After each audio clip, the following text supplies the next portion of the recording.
बिस्मिल्लाहिर्रहमानिर्रहीम। 23 साल में नहीं हुई जितनी मौतें इतने फिलिस्तीन में एक महीने के अंदर दफन हुए। इजराइल की स्थापना के बाद फिलिस्तीन से कई बार जंग हुई, लेकिन पिछले 23 साल में जितने लोग नहीं मारे गए उससे कई ज़्यादा इस एक महीने में मारे गए। इस एक महीने की जंग में 10,000 से ज़्यादा फिलिस्तीनियों की मौत हुई है, जबकि इजराइल में 1400 से ज़्यादा लोग मारे गए हैं।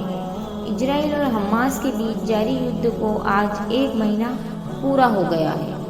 7 अक्टूबर को हमास ने इजराइल पर अचानक हमला कर दिया था। इसके बाद से दोनों पक्षों के बीच जंग जारी है।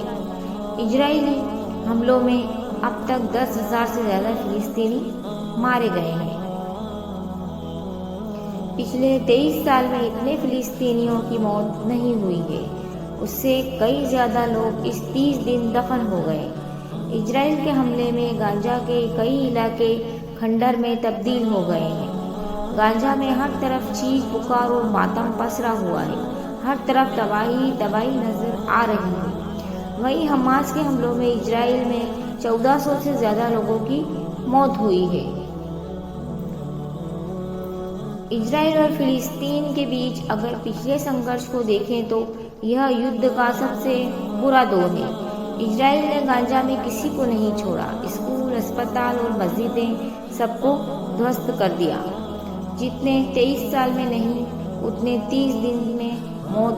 दरअसल इजराइल की स्थापना के बाद फिलिस्तीन से कई बार जंग हुए, लेकिन पिछले 23 साल में जितने लोग नहीं मारे गए उससे कई ज़्यादा इस एक महीने में मारे गए।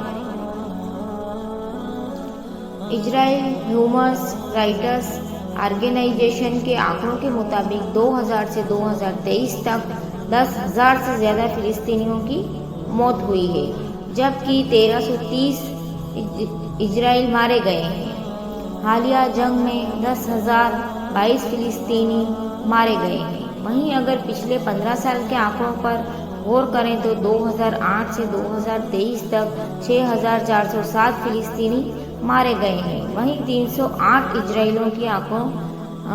इजराइलियों की मौत हुई है। ये आंकड़ा यूनाइटेड नेशन का है। इजराइल और फिलिस्तीन की लड़ाई वर्षों पुरानी। इजराइल और फिलिस्तीन के बीच संघर्षों का इतिहास काफ़ी पुराना है। इजराइल अपनी यहूदी पहचान और सुरक्षा को बनाए रखना चाहते हैं और अपने अधिकृत क्षेत्रों में बसावट और नियंत्रण का विस्तार करना चाहता है। वहीं फिलिस्तीनी वेस्ट बैंक, गाजा पट्टी और पूर्वी यरूशलेम में एक स्वतंत्र और संप्रभु राज्य स्थापित करना चाहता है, जिस पर 1967 से इजराइल का कब्जा है। फिलिस्तीनी चाहता है कि इजराइल अपना सैन्य कब्जा और नाकाबंदी खत्म करे।